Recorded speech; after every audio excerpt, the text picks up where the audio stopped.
this morning is from the book of John, chapter 6, verses 1 to 12.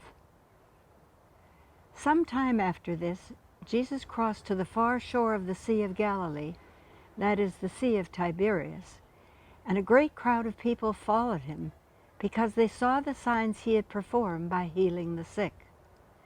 Then Jesus went up to the mountainside and sat down with his disciples.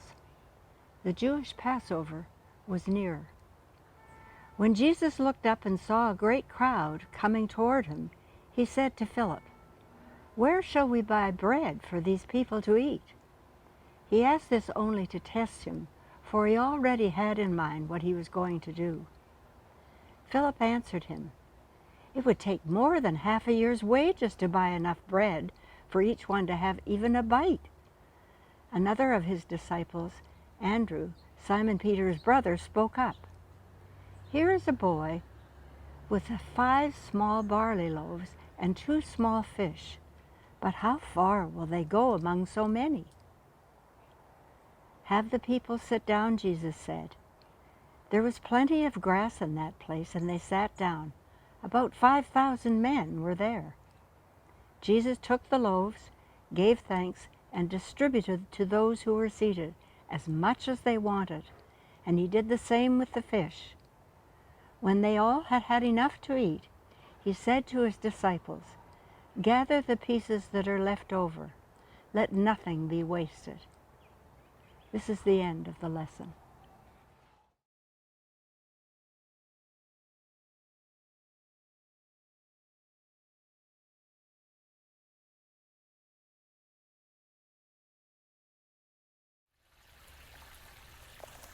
Some years ago, in early summer, my sons and I were hiking up in the Lake District in England. And I can remember how we felt in the late afternoon. We were tired and hungry. Those hills were looking very bleak at that point. We had our eyes peeled for a sign to the nearest village with its pub and its B&B where we could get some rest. Well, in the first century, the people of God were feeling very tired, very weary. They were living in an occupied country. There were Romans everywhere, Roman soldiers. They were under constant surveillance. They were paying ruinous taxes. And they had their eyes peeled for some sign of the Messiah that they had been promised. A Messiah who would lead them out of bondage into freedom, who would usher in a whole new age of freedom and peace, with plenty of food for all and nothing to worry about. The Apostle John, of course, knew who the Messiah was and is. It's Jesus. And so when he writes this 4th Gospel, he only chooses 7 of Jesus' miracles.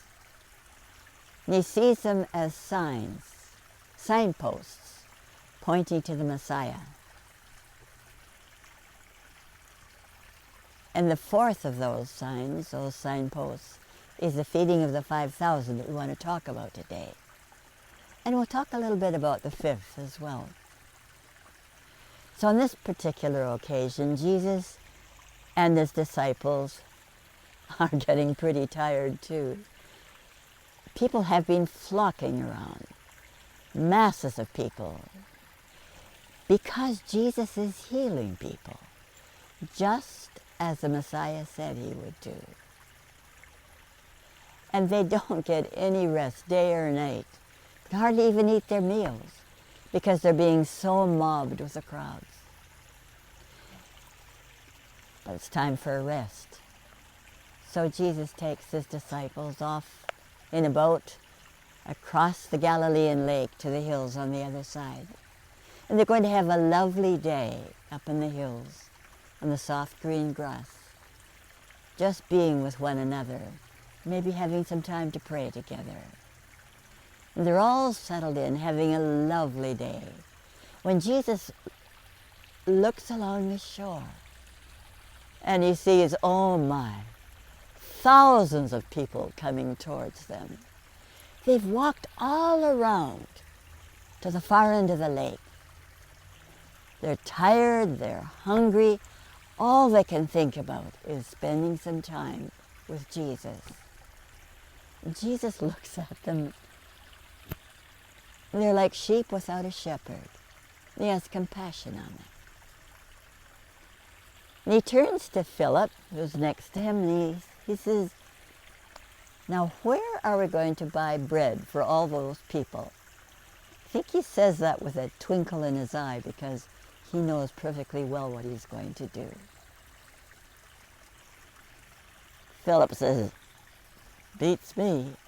8 months' wages wouldn't buy enough bread to pay for even a mouthful for all these people, a mouthful each. And there isn't even a town nearby. But Andrew is a little more ingenious, and he's been sort of milling around the crowd to see if he can find even one person who has a lunch that he'd need a whole lot more than one person that would have some lunch to share with all that huge crowd. And he comes up with this one little boy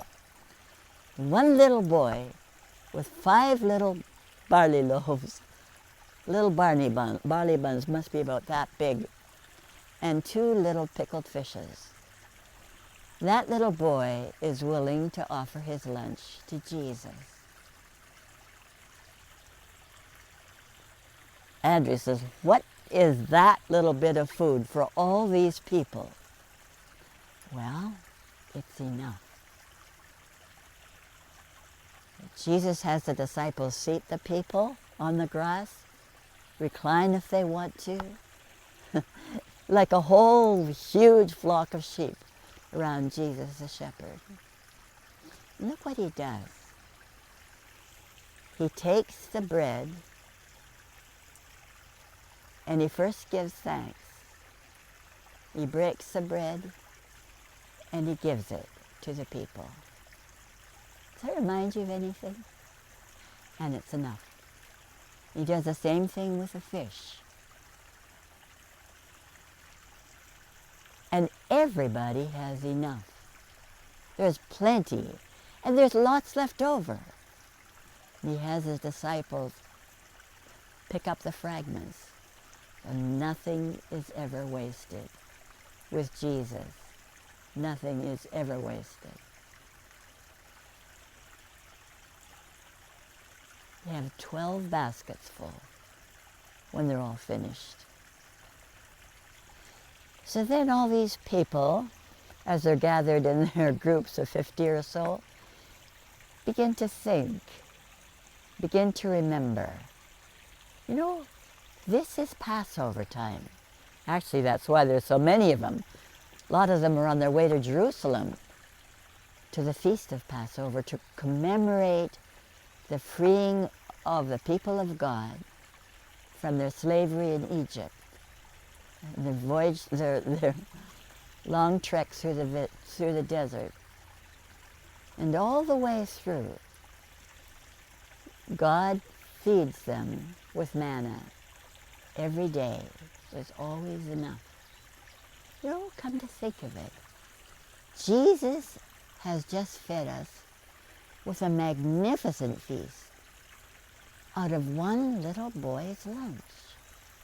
Now, you know, Moses said in his farewell address that God was going to send a prophet like himself. And we're to pay attention to that prophet, to listen to him. Wonder if Jesus could be the prophet.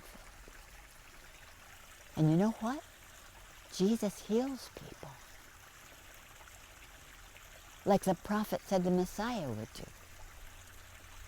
What if he's the prophet or the Messiah or both?